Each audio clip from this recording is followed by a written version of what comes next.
नमस्कार दोस्तों, मैं आपका स्वागत करता हूं इस रोचक और ज्ञानवर्धक पॉडकास्ट में।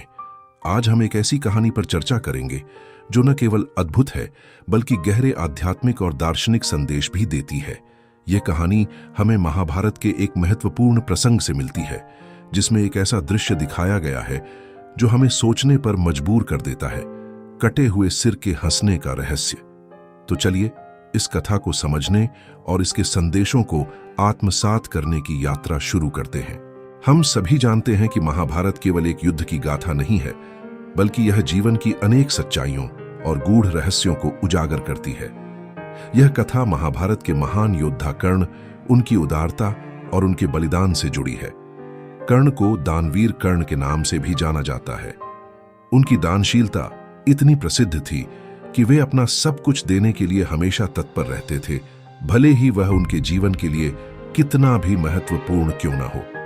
कहानी तब शुरू होती है जब कर्ण कुरुक्षेत्र के युद्ध में अर्जुन के साथ युद्ध करते हुए अपने जीवन का अंत प्राप्त करते हैं। उनके वीरगति प्राप्त करने के बाद भगवान श्री कृष्ण उनके मृत शरीर के पास जाते हैं। कर्ण के त्याग, उनकी उदारता और उनके संघर्षों को समझने के लिए श्री कृष्ण एक परीक्षा लेते हैं। श्री कृष्ण कर्ण से कहते हैं, कर्ण, तुमने जीवन भर दूसरों के लिए त्याग किया, लेकिन मृत्यु के बाद भी तुम्हारी यह दानशीलता क्यों बनी रही? कर्ण ने विनम्रता से उत्तर दिया, हे प्रभु, मैं चाहता हूं कि मेरी उदारता का यह गुण हमेशा के लिए अमर हो जाए, ताकि लोग यह समझ सकें कि सच्चा दान वह है जो बिना किसी अपेक्षा के किया जाए। कर्ण के शरीर को पंचतत्व में विलीन करने से पहले श्री कृष्ण उनकी महानता की परीक्षा लेना चाहते थे। उन्होंने कर्ण से उनका सोने का दांत मांगा। कर्ण ने बिना किसी हिचकिचाहट के अपने दांत को स्वयं तोड़ा और श्री कृष्ण को दान कर दिया। इस दानशीलता ने उनकी महानता को और भी अधिक उजागर कर दिया। लेकिन अब प्रश्न उठता है, कटे हुए सिर के हंसने का क्या रहस्य है? महाभारत में एक अन्य प्रसंग आता है जिसमें कीचक और द्रौपदी के बीच का संघर्ष होता है। कीचक, जो अपनी शक्ति और घमंड के लिए जाना जाता था, ने द्रौपदी का अपमान करने का प्रयास किया। यह घटना द्रौपदी के जीवन का एक दुखद अध्याय था। इस अपमान का बदला लेने के लिए भीम ने कीचक का वध किया। कहते हैं कि जब कीचक का सिर उसके शरीर से अलग हुआ तो उसका सिर हंसने लगा। यह घटना केवल एक चमत्कारिक कथा नहीं है, बल्कि यह दर्शाती है कि हमारे कर्मों का फल हमें अवश्य मिलता है। जब सिर हंसता है तो यह एक गहरा संदेश देता है कि जीवन में चाहे कितनी भी विपरीत परिस्थितियां क्यों न हों, अंततः हमारे कर्म ही हमें परिभाषित करते हैं।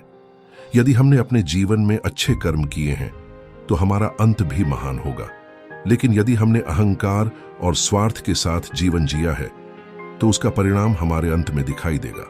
यह कहानी हमें यह भी सिखाती है कि जीवन का हर क्षण महत्वपूर्ण है, चाहे वह दानवीर कर्ण का त्याग हो या द्रौपदी के प्रति अन्याय।